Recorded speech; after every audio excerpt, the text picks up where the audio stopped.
Bueno, buenos días a todas y todos.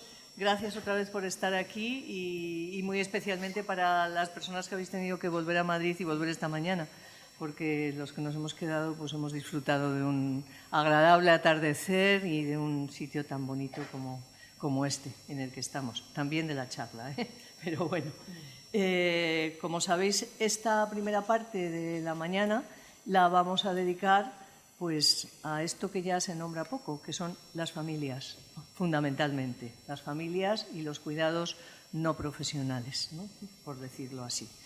Sabéis que el título de la mesa es el valor económico y social de los cuidados no profesionales y sabéis también que esos cuidados pues evidentemente son el sustento total de nuestro sistema de cuidados, del nuestro y de todo el mundo, no solamente del nuestro. El nuestro un poco más, pues por todas las tradiciones y modalidades familiares y otras cosas que tenemos en este país, pero sobre todo pues está claro que las familias son eso que podríamos decir el valor seguro en el ámbito de los cuidados.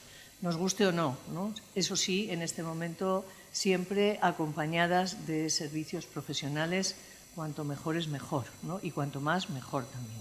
Pero hoy vamos a dedicar el tiempo a eso y nos acompañan, iba a decir casi una ordinariez, pero es dos pesos pesados del tema, ¿no? A mi derecha está Juan Oliva, y Juan Oliva es catedrático del Departamento de Análisis Económico, miembro del Grupo de Investigación en Economía y Salud, el CIES, de la Universidad de Castilla-La Mancha, y miembro del CIBER, de Fragilidad y Envejecimiento Saludable, CIBERFES se llama, del Instituto de Salud Carlos III. Él es doctor en Economía, es premio extraordinario, es un señor muy listo, francamente, con una actividad científica muy amplia y tanto aquí, digamos, para nuestro uso como en sus publicaciones en revistas de impacto, que son muchísimas. Yo no voy a leer toda la referencia que tengo porque es un poco larga, pero sí que creo que es una persona clave para entender esto que precisamente es un poco el título de la mesa, del valor económico traducido en términos económicos y sobre Producto Interior Bruto y muchas cosas más que nos va a contar porque acaba de cerrar un trabajo con el Instituto de Estudios Fiscales sobre estos temas de lo que supone el trabajo no profesional por ampliar más allá de lo familiar en el ámbito de los cuidados y en términos económicos. Aprovecho también para presentar a Pilar Rodríguez, que en este foro pues creo que no hace demasiada falta presentarla porque es una de las referencias también más importantes, yo diría que en la apertura del mundo de la gerontología y del envejecimiento hacia una mirada más rigurosa y más generadora de conocimiento. Es compañera nuestra, yo trabajé con ella muchísimos años.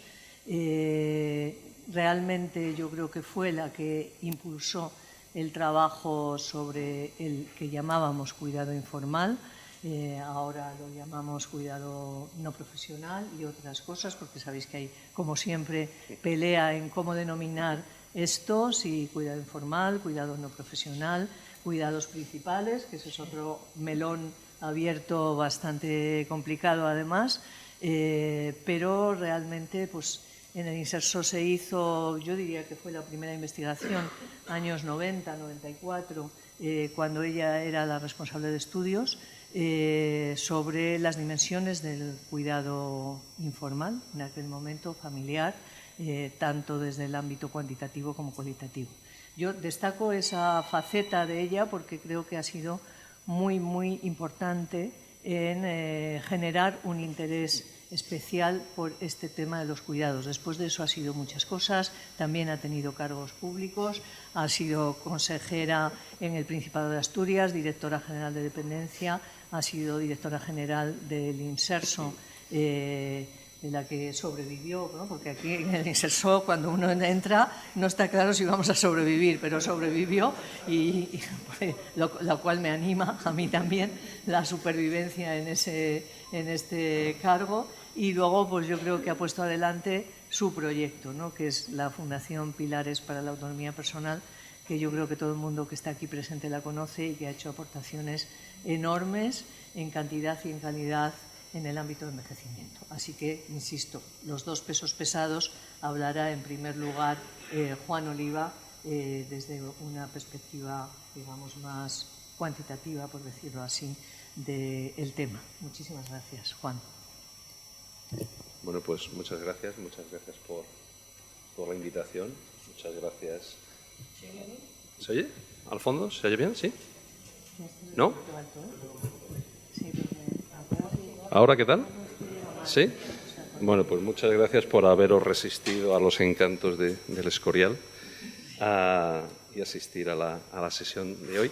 Bueno, efectivamente, el encargo que recibí liga muy bien con un proyecto de investigación que hemos cerrado hace un par de meses, donde tratamos de poner un valor desde una perspectiva económica al cuidado informal o no profesional, como se ha comentado, que está prestado en España. Bueno, que en el programa figura mi nombre. Es un trabajo realizado con mis dos colegas, Cristina Vilaplana y Luz María Peña, de también Universidad de Castilla-La Mancha, Ciberfes y Universidad de Murcia. Y bueno, efectivamente, pues quizás lo primero sea mi declaración de conflicto de intereses, porque este trabajo ha recibido una ayuda no condicionada, como son los criterios para acceder a los mismos.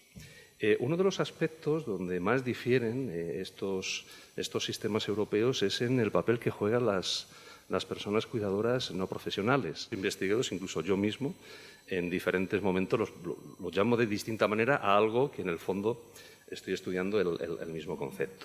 En todo caso, cuando estamos hablando de este tipo de cuidados, debemos tener en cuenta que son servicios heterogéneos que están compuestos por tareas específicas de muy distinta naturaleza.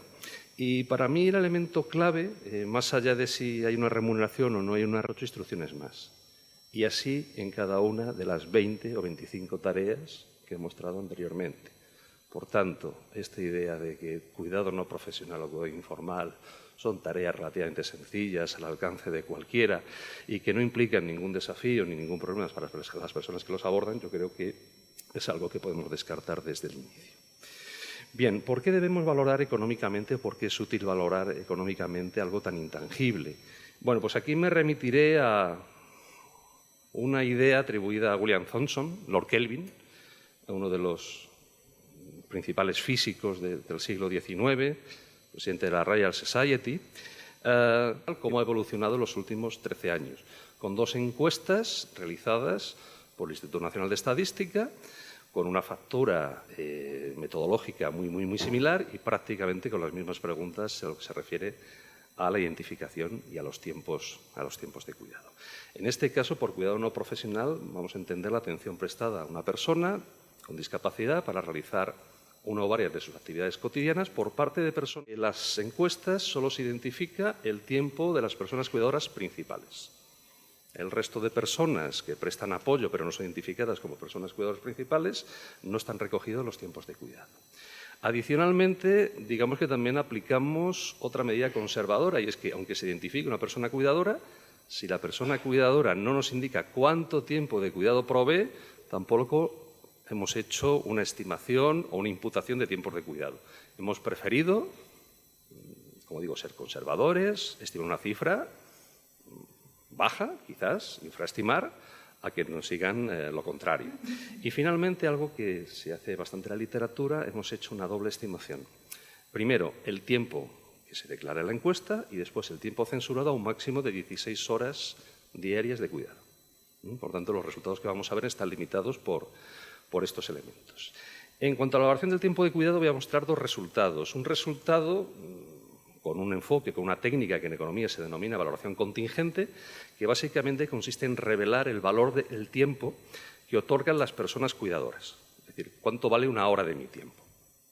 En este caso, enfocada al cuidado.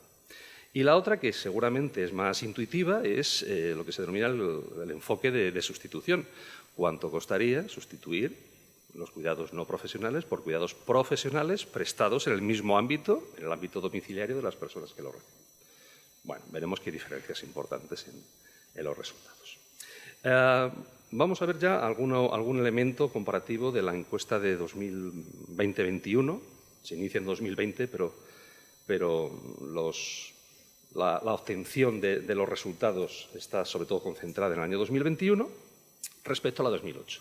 Bueno, pues lo primero que podemos observar es que hay un incremento importante en el número de personas cuidadoras. Es única, pero yo antes les voy a pedir que hagan un ejercicio. El ejercicio es que piensen en cuánto valoran una hora de su tiempo. Como tienen móviles, están escribiendo, tienen portátiles, póngale un valor a una hora de su tiempo. No les voy a escribir. Escriban. Y luego multiplíquenlo por 3.200. Y luego multipliquen ese valor de su hora de su tiempo, multiplíquenlo por 5.000. Y ahora vamos a ver si coinciden sus preferencias o el valor de su tiempo con el valor que vamos a ver para la población española. Bueno, a nivel individual. A nivel individual, aplicando la técnica más conservadora de valoración contingente, significa que para una persona cuidadora promedio, bueno, voy a referir simplemente los datos del año 21 y en la pantalla lo tienen la comparación con el año 18. Nos iríamos a que la valoración más conservadora nos lleva una cifra de 22.269 euros por persona cuidadora, aplicando la técnica más conservadora. Si nos vamos a la técnica de reemplazo, ¿cuánto costaría sustituir el tiempo del cuidador no profesional por el cuidador profesional? Nos vamos a los 50.000 euros. Si nos vamos a nivel agregado, a nivel país, a ver si ahora coinciden nuestras cifras también, pues saltaríamos con la técnica más conservadora de unos 35.600 millones de euros y con la técnica de sustitución por profesionales a casi 81.000 millones de euros. ¿Hemos coincidido? Bueno, luego si quieren les digo cuál es el coste unitario de la hora o el valor unitario de la hora en uno y en otro caso. Bueno, como esto, claro, 81.000 millones de euros y esta barbaridad, ¿cuánto representa? Bueno, pues vamos a compararlo con indicadores económicos básicos para que nos hagamos una idea. A nivel individual vamos a comparar la cifra que obtenemos con el Producto Interior Bruto per cápita, con nuestra renta per cápita promedio de ciudadano, con un salario medio y con una pensión media de jubilación. Entonces, si utilizamos la técnica de evaluación contingente más conservadora, pues la cifra de 22.000 y pico euros que hemos calculado representa el 87% del Producto Interior Bruto per cápita. O, alternativamente, representa el 85% de un salario medio. O, alternativamente, representa el 156% de una pensión media de jubilación. Si nos vamos a los costes de sustitución, pues la cosa cambia. 198% del PIB per cápita, 195% del salario medio, o sea, 2 veces un salario medio, y algo en torno a 3 veces y medio una pensión media de jubilación. Si nos vamos a las cifras agregadas, que yo creo que a nivel individual es muy interesante verlo porque nos acerca a la óptica de la persona cuidadora, pero cifras agregadas nos representa el esfuerzo que se hace como país en la prestación de este tipo de cuidados, pues la comparación con el PIB nos lleva a alcanzar un 3% de valoración con la técnica más conservadora, pero nos lleva casi a un 7% del PIB con la técnica del coste de sustitución. Si estas cifras las comparamos con el gasto certificado del SAT, pues la estimación más conservadora nos lleva a señalar que la cifra que hemos estimado representa un 360% el gasto del SAT. Pero si hubiera que sustituir a todos los cuidadores no profesionales por cuidadores profesionales, pues ya podemos preparar los bolsillos, porque nos lleva a cifras que son 8 veces el presupuesto actual del SAT. Bueno, dicho esto, a nivel regional también, simplemente una pincelada, podríamos observar grandes diferencias que en gran medida están moduladas por la tasa de la prevalencia de discapacidad que hay en cada región, pero nos lleva a observar grandes cambios grandes diferencias entre regiones, Con Canarias y con Galicia a la cabeza, en algunas regiones estas cifras de las que hemos hablado son cifras promedio a nivel nacional, pero algunas comunidades se nos disparan. Como digo, caso de Canarias es muy evidente, caso de Galicia también y caso de Andalucía. Castilla-La Mancha, que os veo por allí, tampoco estamos muy bien. También tenemos una prevalencia de discapacidad bastante alta. Y, bueno, pues frente a esta heterogeneidad o variabilidad, pues luego podríamos ir a cada región en concreto, ¿no? Bueno, avancemos ya en las principales conclusiones. Bueno, quizás uno de los elementos más importantes de este análisis es que comparando resultados, aplicando la misma metodología a encuestas prácticamente idénticas, con 13 años de diferencia, observamos que el número de personas cuidadoras identificadas ha aumentado un 20% y que el tiempo de cuidado no profesional se ha incrementado en un 25%. Tengamos en cuenta que esto se ha producido en la etapa de desarrollo del sistema para la autonomía y atención a la dependencia, donde los recursos profesionales que había al comienzo del periodo no son en absoluto los mismos que los que hay al final. Es decir, simultáneamente en la población española o la sociedad española se ha producido un incremento tanto de los recursos profesionales como de los recursos no profesionales. El análisis que hemos visto también se acompaña de un análisis estadístico donde se trata de identificar cuáles son las variables clave que nos ayudan a comprender el mayor o el menor tiempo de cuidado, la mayor o menor probabilidad de recibir cuidado. El grado de dependencia de la persona que recibe los cuidados es la variable clave en todos los modelos que hemos implementado. Bueno, es muy habitual hablar de la crisis del cuidado informal, ¿no? Esto es como un mantra que pues seguramente la literatura desde hace más de una década se viene hablando del mismo. ¿Tenemos un problema, tenemos una crisis del cuidado informal en España? Pues no hasta el momento, como podemos ver, desde luego. Pero yo creo que haríamos bien en comenzar a observar los cambios en las tendencias que se están produciendo, porque igual que no podemos hablar de crisis ahora, yo creo que también sería un error el pretender o el suponer que esta situación que hemos observado para 2021 se vaya a mantener indefinidamente en el tiempo. Por esto yo creo que ya deberíamos comenzar a ir cambiando el foco, ¿no? Y ir tratando de introducir en nuestros discursos el cambio en el enfoque individual o el enfoque, cuando hablamos de cuidado informal, y aquí, como tengo dos expertas en la mesa, yo no voy a desarrollarlo, si quieren ellas que lo continúen, comenzar a hablar de la importancia de las comunidades cuidadoras. Yo creo que aquí es donde tenemos que orientarnos en un futuro si queremos que el cuidado no profesional pues siga cumpliendo el papel tan necesario y tan importante como cumple a día de hoy.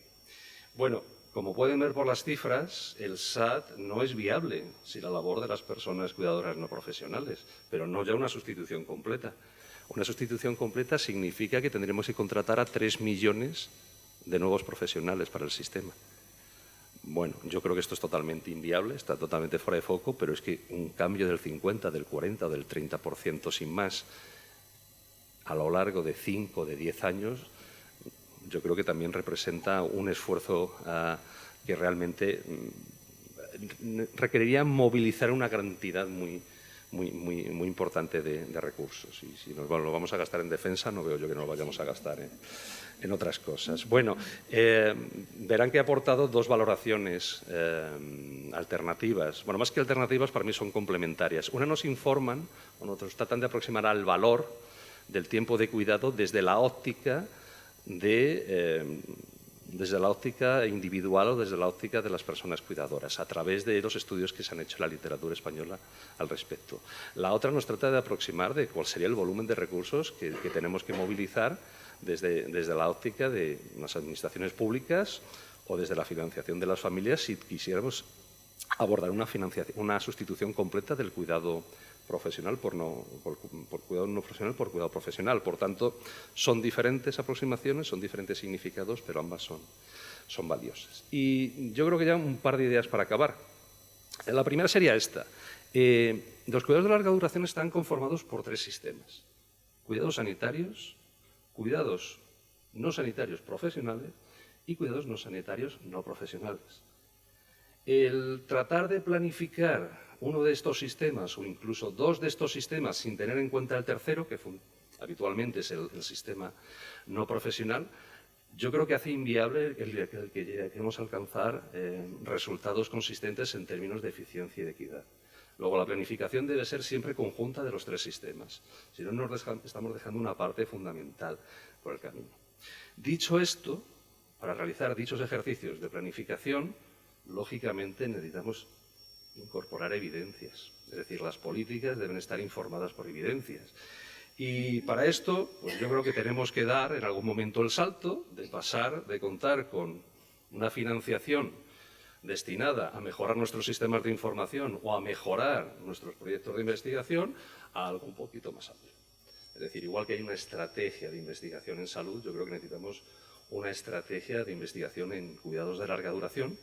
En primer lugar, porque hay muchas preguntas que necesitamos dar respuesta a día de hoy, pero también porque hay mucha información que está diseminada en el sistema, que tienen los propios profesionales, pero que después es muy difícil ponerla en común o encontrar los mecanismos para que cada uno sepa lo que han hecho los demás y esto nos ayude a esta planificación de políticas. Y finalmente, la última idea, el cuidado no profesional es un recurso precioso, es un recurso escaso y debe ser adecuadamente valorado y considerado. Y en este sentido, la planificación y el desarrollo de estrategias y de programas de formación, de apoyo, de información a las personas no profesionales, es una de las claves en las cuales se tendrá que asentar la sostenibilidad de estos sistemas de cuidado de larga duración. No creo que solo con eso sea suficiente, es decir, esto es una condición necesaria, no es una condición suficiente, como me gusta mucho decir en la academia, pero creo que es una parte imprescindible para ello. Y bueno, yo espero haberles convencido mínimamente de por qué puede ser útil aportar información económica sobre el valor del cuidado no profesional, pero si no he sido capaz de ello, pues les remito a otro de mis referentes, que es Peter Arno, otro de los autores que han realizado trabajos en este campo. En uno de sus trabajos finaliza con esta reflexión. Imputar un valor económico al extraordinario nivel de cuidados descrito en este estudio no resta valor a los valores emocionales, culturales y sociales expresados a través de los cuidados informales. Al contrario, pone de relieve su importancia al proporcionar una medida tangible de la amplia pero vulnerable base sobre la que se asienta nuestro sistema de cuidados de larga duración. Muchas gracias.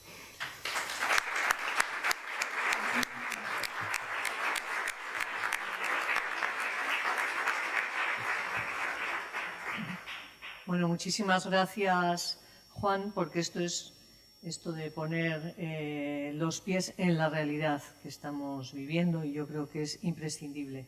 No te puedes imaginar la de veces que me he acordado en tu presentación de los enormes debates y en algún caso con poco éxito para la elaboración del texto de la reforma de la Ley de Promoción de Autonomía Personal y Atención a la Dependencia, con una oposición de determinados sectores muy activa a todo lo que sea apoyo familiar, no remunerado, no profesional. En eso hablamos otro día, ¿no?, de esa denominación.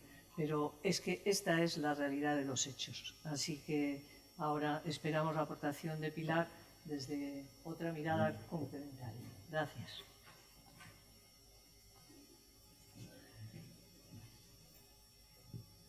Ya está puesta.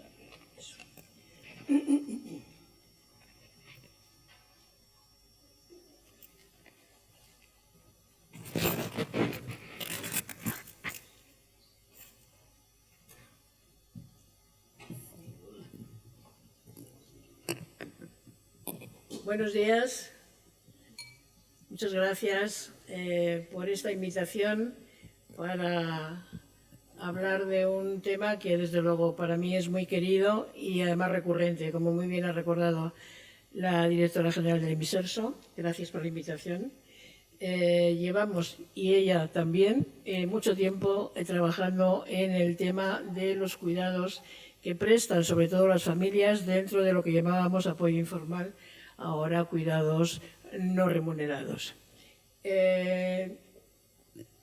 A lo largo del tiempo ha persistido mi interés por este tema, por seguir investigando, por seguir aclarando, por seguir poniendo sobre la mesa la importancia que tiene los cuidados, la aportación tan enorme que hacen las familias, sobre todo las familias, dejo a un lado la aportación que también se hace desde el voluntariado para esta charla, y la mirada que desde el género consideramos o considero clave como elemento que nos ayuda a interpretar el sistema socioeconómico y la reorganización de los cuidados. Es el eje de género de la adscripción por género de los cuidados a las mujeres y no a los hombres, el que de alguna manera sostiene y ha ayudado a que el sistema político social que tenemos sea como es, ¿sí? Y en este sentido, bueno, pues voy a hacer una presentación primero de las investigaciones que hemos hecho desde la Fundación Pilares para la Autonomía Personal, que ha seguido la senda de otras dos investigaciones anteriores que habíamos hecho en el INSERSO, para intentar trazar una línea de continuidad para ver los cambios y las coincidencias que se han ido produciendo. Estas son las pirámides de población que voy a pasar, porque si no, no me va a dar tiempo a la intervención que quiero hacer. Simplemente recordaros que dentro de nada, en el año 50, el 30% de la población seremos, si estamos, personas mayores de 65 años, y las de 80 se van a duplicar. Si hablamos de las personas con discapacidad, aquí tenemos un poco de lío de a qué fuente acudimos para saber de qué hablamos, ¿no? Por una parte, el INE habla de 4,3 millones de personas con discapacidad, pero el mismo INE, en otra encuesta, en la encuesta de condiciones de vida, habla de 2,5 millones de personas ahora en situación de dependencia, diferenciando entre discapacidad y dependencia. Y yo creo que los datos del INSERSO son los que más aclaran sobre lo que se entiende por personas en situación de dependencia. El dato de junio de 2025 nos dice que hay cerca de 1.700.000 personas que han sido reconocidas como personas en situación de dependencia y además tienen derecho a prestación, a cualquiera de las prestaciones del sistema. Este es un mapa solamente para verlo, porque en el año 99 se hizo una pirámide de población cuidadora por parte del INE. Fijaros, ¿no?, la diferencia enorme entre las personas cuidadoras mujeres o las rojas en comparación con las azules, que son los hombres. Bueno, en este momento también es difícil acercarse a cuántas son las personas cuidadoras en los hogares, y en la encuesta nacional de salud habla de 4,4 millones de personas que se reconocen, mayores de 15 años, que se reconocen cuidadoras de una persona del hogar. Juan nos ha hablado de las cifras de la encuesta edad, muy bien, eso es el dato como más representativo ahora, pero yo me voy a referir a otras encuestas, en concreto a la última encuesta que hizo la Fundación Pilares, y como digo, en relación, siguiendo la estela de las dos anteriores encuestas y estudios cualitativos que se habían hecho en el INSERSO en el año 94 primero la primera y en el año 2005 la segunda. Bien. Por otra parte, también esta investigación, lo que está ahí en morado, está publicado, es el estudio 8 de la Fundación Pilares, y es la evolución de los cuidados familiares a las personas mayores, una encuesta realizada a 1.541 personas y un estudio cualitativo. Sobre todo, nuestro interés era fijar cómo había evolucionado la corresponsabilidad en los cuidados y si se podía trazar una tipología de personas cuidadoras. ¿Bien? Bueno, pues esto es lo que principalmente me voy a referir, porque también tenemos un estudio sobre los cuidados de atención domiciliaria que se ha realizado. Justamente el interés que tiene es que se ha realizado, la muestra se ha construido sobre las personas cuidadoras de verdad que van a las casas, a las personas cuidadoras y a las coordinadoras de la ayuda a domicilio, y yo creo que tiene también interés a este efecto, ¿no?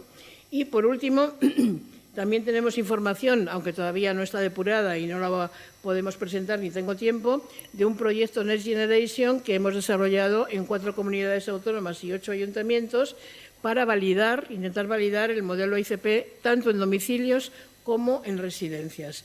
Tenéis toda la información, hay un montón de producción de productos en esta web, icp.com.es.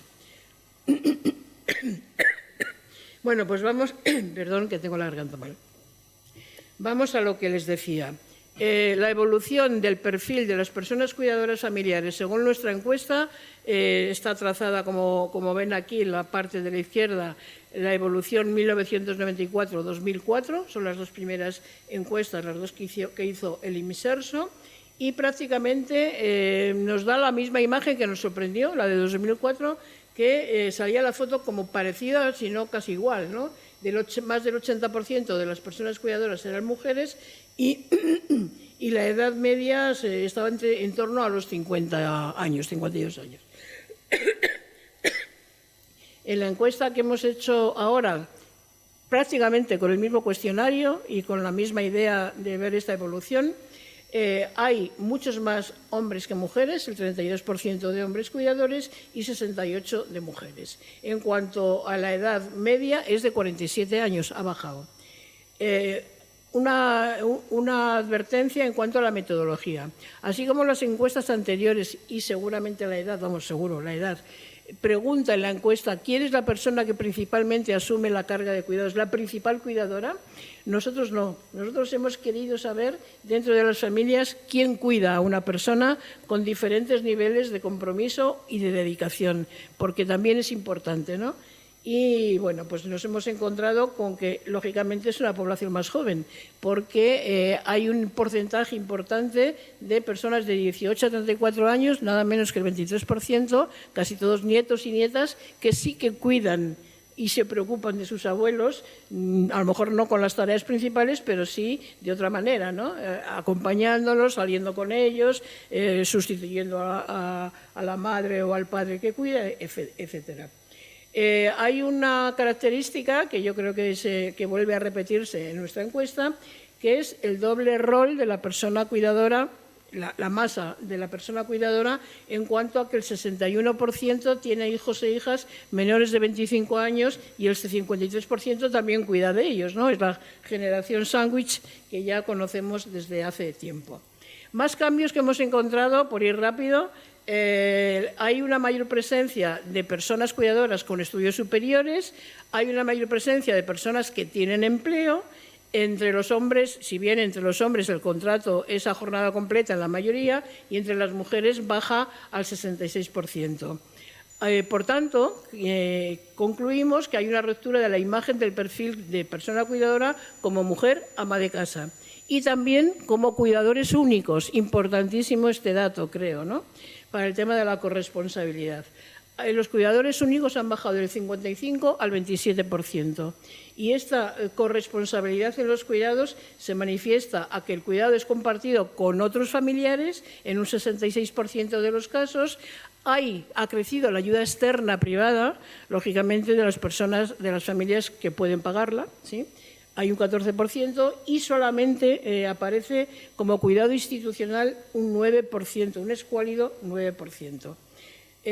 Aprovecho para decir que en nuestra investigación en la parte cualitativa hay personas que necesitan cuidados que todavía no han pedido los beneficios de la ley de la paz por miles de cosas. Entonces, con lo cual lo que habría que hacernoslo mirar también por qué ocurre esto. Hay un dato también que me parece destacable, que nos parece destacable, es que hay un importante grupo, el 33% de personas mayores que necesitan cuidados y viven solas, ¿sí? Esto no quiere decir que no tengan cuidados, porque para eso están en esta encuesta. Lo que hace la persona cuidadora de la familia es que se desplaza al hogar de la persona mayor a prestar estos cuidados.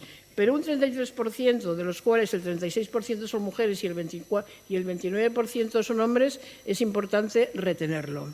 La mayor parte de las personas, por tanto, se desplazan al domicilio de la persona, no es lo que llamaba Ursula Le Guin hace muchos años, intimidad a distancia, ¿no?, que es como yo creo que el modo de cuidados que va a ser cada vez más habitual. El 42% todavía viven juntos con el cuidador y persona mayor. Bueno, ya sabemos las incidencias que tiene el cuidado en el desarrollo de la vida normal del cuidador, tanto en aspectos profesionales, económicos, del trabajo, profesionales, de si puede trabajar o no, si media jornada, si se tiene que ir de trabajar. Paso rápido porque esto es muy conocido. El dato que nos ha salido a nosotros es que se ha reducido el malestar con el cuidado en comparación con las otras encuestas. Se declara hay menos porcentaje de personas que declaran efectos adversos del cuidado, y esto también nos parece que es muy importante, y lo relacionamos con lo de la corresponsabilidad, con lo de que no haya personas cuidadoras únicas, o cada vez hay menos personas cuidadoras únicas. ¿Cuáles son las variables, desde nuestra investigación, que inciden en la peor percepción de las consecuencias del cuidado? Ser mujer, naturalmente, carecer de empleo. Si careces de empleo y eres mujer y eres mayor, te sientes mucho peor y más sobrecargada que las personas que trabajan, que podría parecer al contrario, ¿no? Cuando los cuidados no se comparten, vuelvo a decirlo, elemento fundamental. Carecer de recursos para pagar el cuidado externo es otro dato interesante para la peor percepción de los cuidados. Cuando hay, lógicamente, mayor frecuencia de cuidados y más horas de cuidados, cuando se incrementa el grado de dependencia y la edad de la cuidadora, y otro dato interesante, cuando hay aislamiento y soledad, que hay muchísimo entre las personas cuidadoras. Yo creo que es un dato que, además de lo que significa el cuidado material de tareas de hacer, está la parte emocional que significa cuidar. Bueno, con esto nosotros hemos hecho una tipología simplemente para decir que no es lo mismo unos cuidadores que otros, y que es importante saber por qué unos se sienten actitudinalmente hacia los cuidados mucho peor que otros, y tiene que ver con esto de las condiciones en las que se cuida. Una aproximación que después de Juan me da un poco de corte, hablar de valoración económica, pero sí que preguntábamos en la encuesta cuánto dinero les cuesta, si les cuesta, cuánto dinero les cuesta cuidar a la persona a la que atienden, con independencia de si reciben o no PCF. Y nos sale una media de unos 600 euros para ir rápido. Ahora sí que me acerco al coste estimado con mucho miedo, ¿no? A esto de, según nuestros datos, el coste estimado a cargo de las familias, eso que llaman el precio sombra, y como marco diré que en el mundo, la OIT, supongo que lo conoces, o no sé si es exacto lo que yo he recogido, la OIT habla de 11 billones de dólares, que significa el 9% del PIB mundial, de cuidados que se realizan por las familias, ¿sí?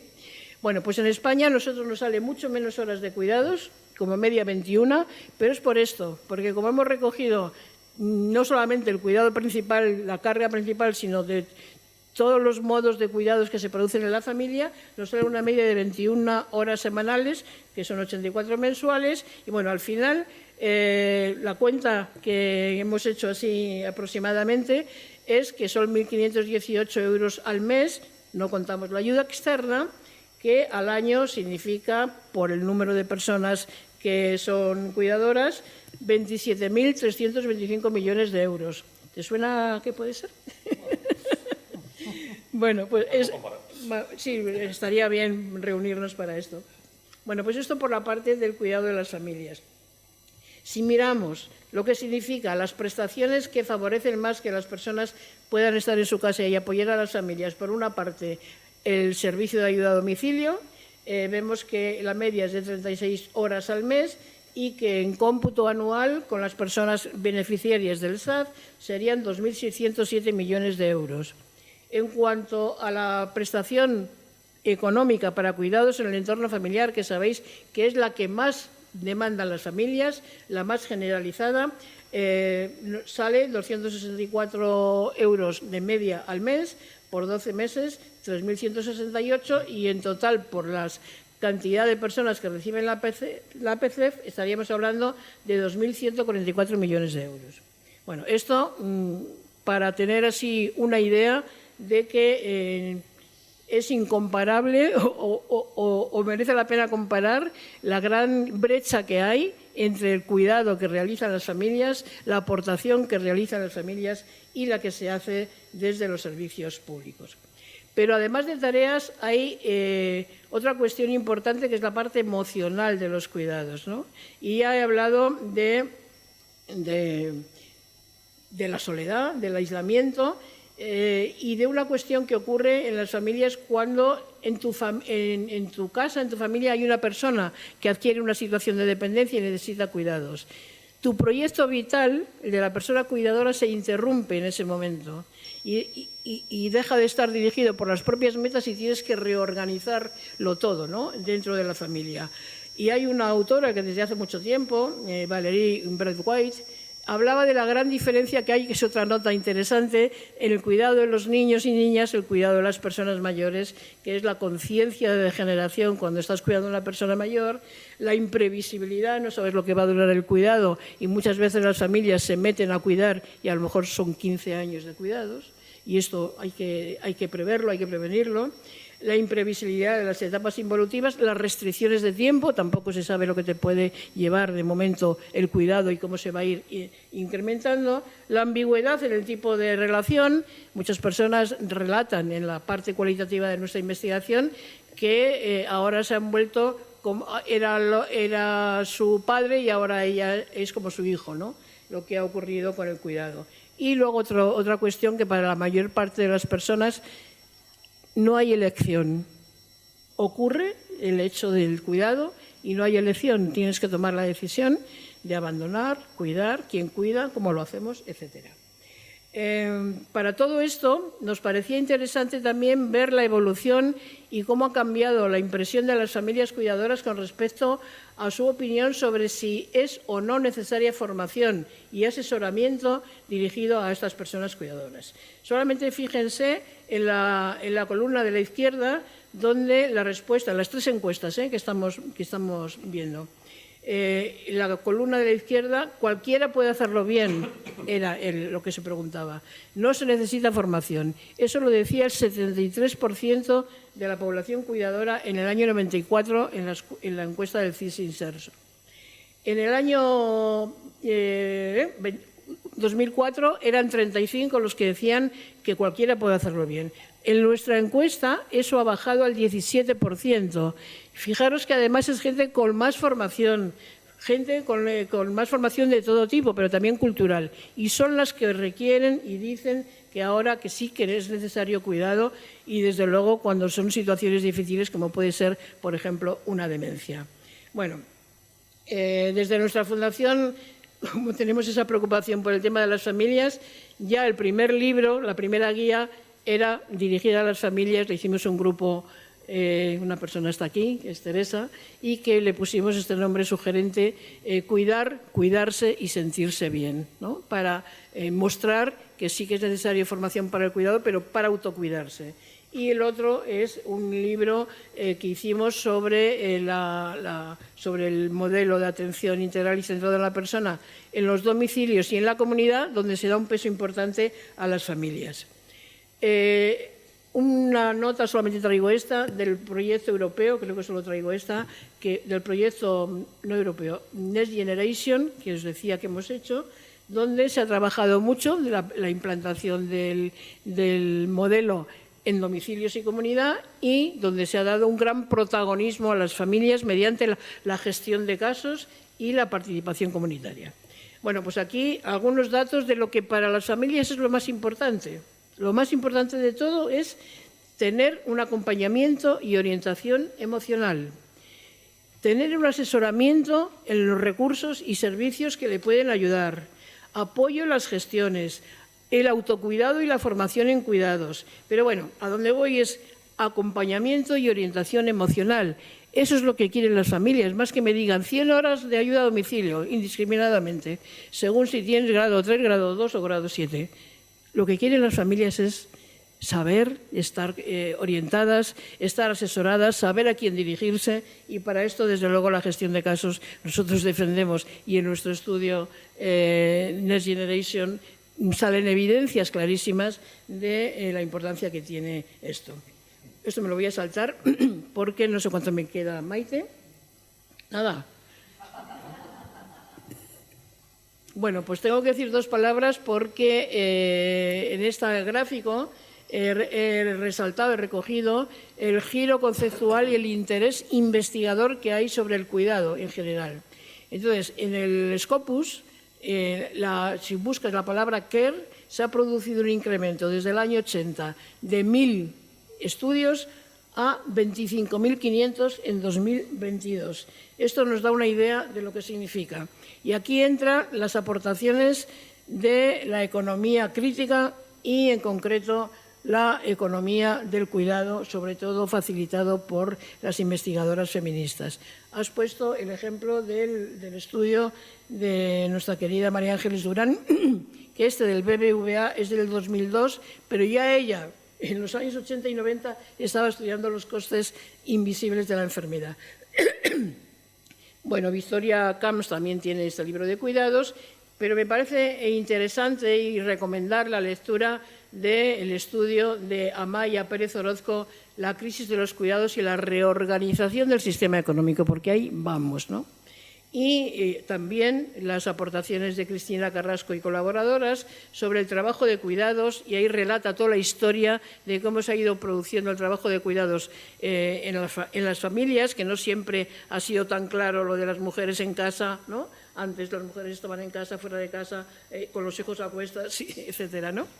Y, bueno, y por fin quiero resaltar la economía del cuidado, el trabajo remunerado o no.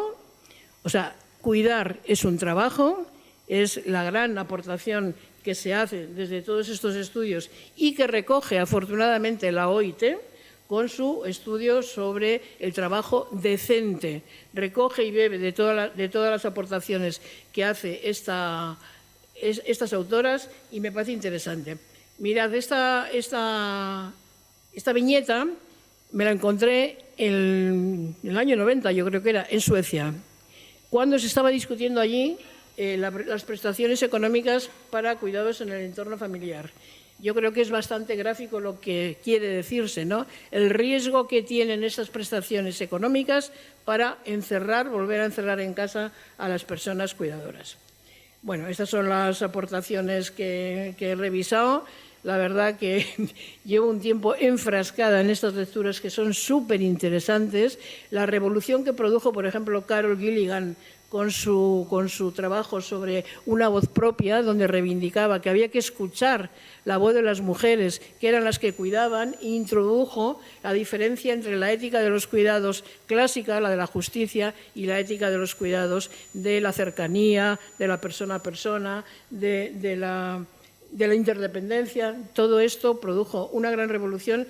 Todas estas autoras, como no tengo tiempo, no digo, pero me parece muy importante las aportaciones de Joan Tronto, porque ella no habla solo de cuidado, sino que habla de que esto significa una revolución social y política, porque lo que necesita la sociedad para convertirse en una sociedad cuidadora es hacer cambios no solo del modelo de cuidados, que las que aquí estamos trabajando mucho en el modelo de cuidados, sino que significa una revolución. Esta sí que es una revolución, no tanto ya personal, sino cultural, colectiva, donde todos tenemos que estar implicados. Bueno, esto es lo que decía la discusión que tuvo Carol Gilligan con Colbert sobre la ética de la justicia y la ética del cuidado, que es muy interesante, pero lo dejamos para otro día. Y este es el marco de las 5 R's, que aquí es donde quería llegar, porque estas autoras han propuesto, primero hablaban de las 3 R's, que es el reconocimiento del trabajo de cuidados como trabajo, la necesidad de reducir este trabajo con mayor corresponsabilidad, el redistribuir con servicios profesionales, y luego han ido incorporando otros 2 R's más: recompensar a las personas cuidadoras y representar tanto a las personas cuidadoras profesionales como no profesionales. Este es el marco analítico donde veis que el trabajo de cuidados no remunerados, que es el segmento verde, está ahí como trabajo. Insisto en esto porque hace poco tuve una discusión con alguien que negaba esto, y además alguien muy significado, que negaba que el trabajo de cuidar a las personas por las familias no era un trabajo. Y bueno, no olvidemos la financiación. Aquí está, vuelve a estar el esquema de dónde estamos para revertir esta situación. Y finalizo ahora sí con esta imagen que nos ha regalado un colaborador de Fundación Pilares, donde pues era el potencial liberador de algunas políticas públicas y también de los movimientos de la sociedad. Si incorporamos el trabajo de cuidar en las políticas públicas y en los movimientos sociales, porque esto es un trabajo de todos. Las familias quieren cuidar en general, pero no pueden seguir cuidando con el peso que lo están haciendo ahora, no pueden. y están desesperados. Decías tú que no hay problema de momento, hay mucho problema. Todos los que conocemos gente que tiene familias cuidadoras sabemos bien lo que significa. Nuestro estudio cualitativo, sobre todo, está lleno de gente desesperada que incluso dice, me voy a tirar por la ventana porque no puedo más. O sea que claro que hay una crisis del cuidado y esto nos implica y nos apela a todos. Perdonad si me he pasado un poco de tiempo y he ido un poco deprisa, pero me parece que es un tema apasionante. Gracias, Maite, por haberlo incluido en este curso. Gracias.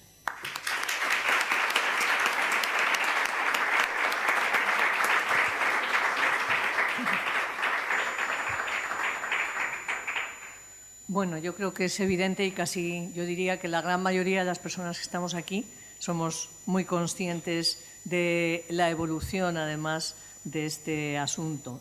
Solamente añado, me acordaba de que en el cuestionario del año 94 hacíamos una pregunta que luego la repetimos en el año 2004, que era ¿de quién es la responsabilidad? Sí. Algo así, en los cuidados. Y poníamos el gobierno, las familias y no me acuerdo quién más, ¿no?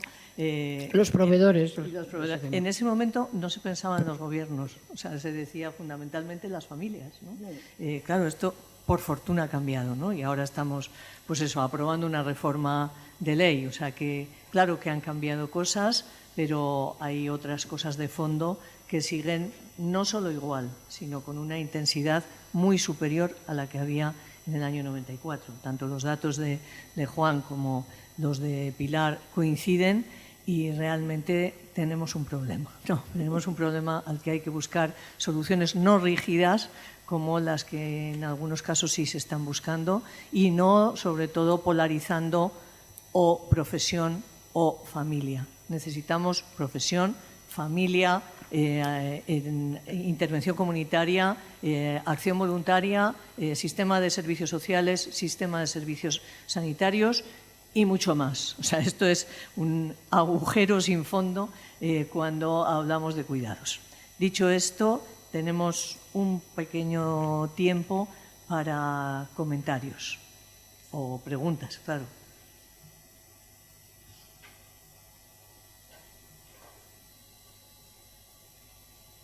Al fondo.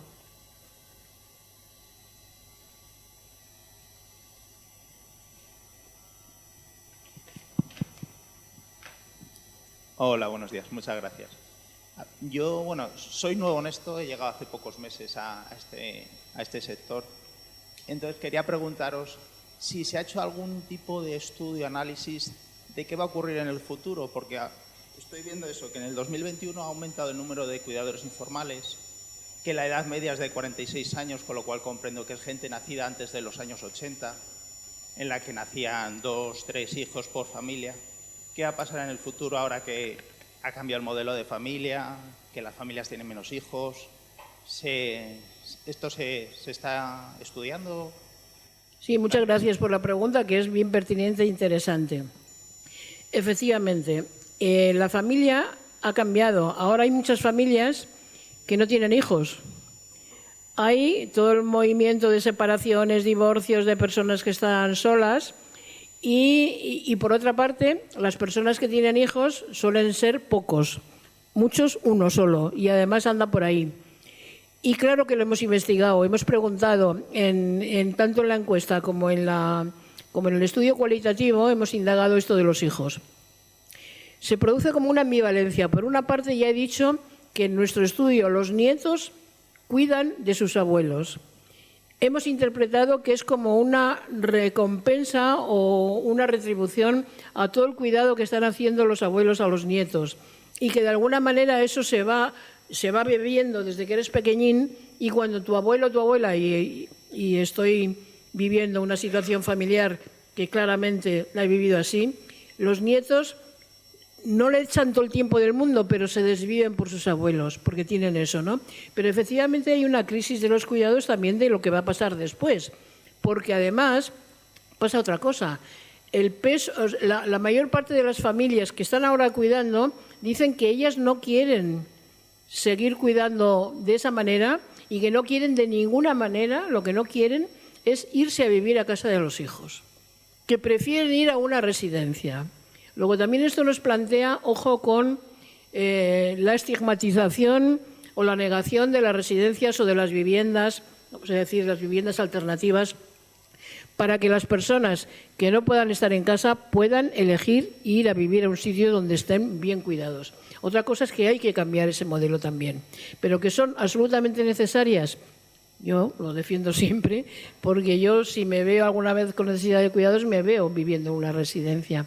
Si no puedes estar ya en casa, y hay muchas veces que no puedes estar en casa, no solamente porque no tengas hijos, sino porque tu grado de dependencia, de discapacidad requiere tal situación de control, por ejemplo, de no poder dejar sola a la persona, no sale en lo cualitativo. Es que es horrible, es que yo cierro la puerta cuando llega mi padre que ha ido, o mi marido que ha ido a un centro de día, y sé que estoy prisionera, que no puedo salir.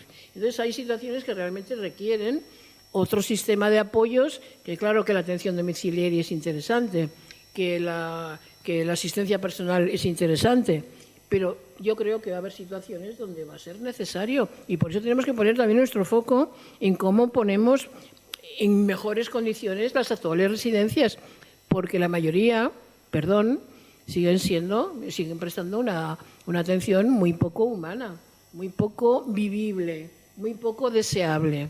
Y la idea es que se pueda desear ir a vivir a un alojamiento alternativo. Está muy bien estas recomendaciones que se han incorporado en el anteproyecto de ley, porque habla de eso también, ¿no? Habla de muchas cosas que tiene que ver con todo lo que hemos hablado aquí. Ojalá saliera, se apruebe por el Parlamento, porque será un gran paso para seguir trabajando, porque esto es largo.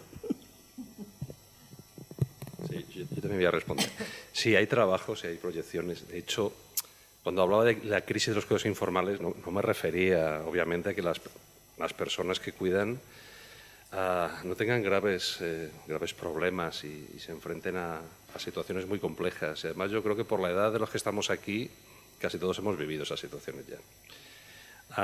Pero me refería a que sí que hay proyecciones que, aludiendo a precisamente el cambio en la composición de las familias, señalaban que ya en el momento en el que estamos ya se debería haber producido una reducción del tiempo de cuidado no profesional, lo cual en España y en la mayor parte de países europeos no está sucediendo. Claro, no está sucediendo en parte porque hay unas políticas públicas compensadoras o amortiguadoras que yo creo que cada vez más están mostrando que el cuidado no profesional y el profesional no son sustitutivos, son complementarios.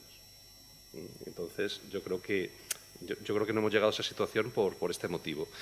De cara al futuro, pues hay tendencias preocupantes. Por ejemplo, que las personas vivan solas hace más complejo la organización del cuidado tanto profesional como no profesional. Pero es muy diferente vivir solo porque uno lo desea o teniendo una red de apoyo afectivo a su alrededor que vivir solo en una situación de soledad no deseada. Es decir, es una tipología muy distinta y nos abre a retos muy diferentes. No lo sé, ayer hablábamos del tema de la IA, ¿no? y cómo la IA puede cambiar muchos aspectos de nuestra vida. La IA, por ejemplo, lo que hará es que en muchos ámbitos laborales aumente mucho la productividad y quizás el trabajo humano sea menos necesario. Pero es que una parte de ese trabajo efectivamente puede derivarse a otros aspectos que ahora están fuera del mercado, pero socialmente son muy relevantes, como por ejemplo el ámbito de los cuidados. Quizás el gran reto que me plantea la IA aplicado al ámbito laboral no es tanto la sustitución del trabajo, sino si vamos a ser capaces de recaudar impuestos a esas IAs para sostener nuestro estado del bienestar. Eso es otra pregunta para otro debate y para otro curso. Pero bueno. En todo caso, las tendencias de los últimos años lo que nos señalan es que el cuidado no profesional no es estático, sino que es dinámico, que va cambiando con el tiempo. Van cambiando las preferencias, van cambiando los deseos, van cambiando las demandas de las personas cuidadoras, va cambiando el perfil y, bueno, pues de cara al futuro pues veremos qué es lo que ocurre. Seguramente de estas proyecciones que ayer nos comentaron de cuidado profesional que necesitamos para 2030, yo creo que se van a quedar cortas. Se van a quedar cortas porque todos estos elementos de cambio en el cuidado no profesional no sé si están incorporadas en estas proyecciones. Bueno, pues tendremos que ir viendo, pero sobre todo tendremos que ir pensando en adaptarnos a esos cambios y no pensar que el cuidado no profesional es un recurso que está dado y siempre lo vamos a tener ahí a nuestra disposición. Eso no sería realista. No sé si hay alguna palabra más o tenemos necesidad de café, ¿no? Lo que sí que os ruego, por favor, es que a las 12 en punto estéis sentados, porque tenemos el tiempo muy justo a lo largo de la mañana y todo el mundo querrá irse a las 2 en punto. Por lo tanto, por favor, un poco de puntualidad. Gracias.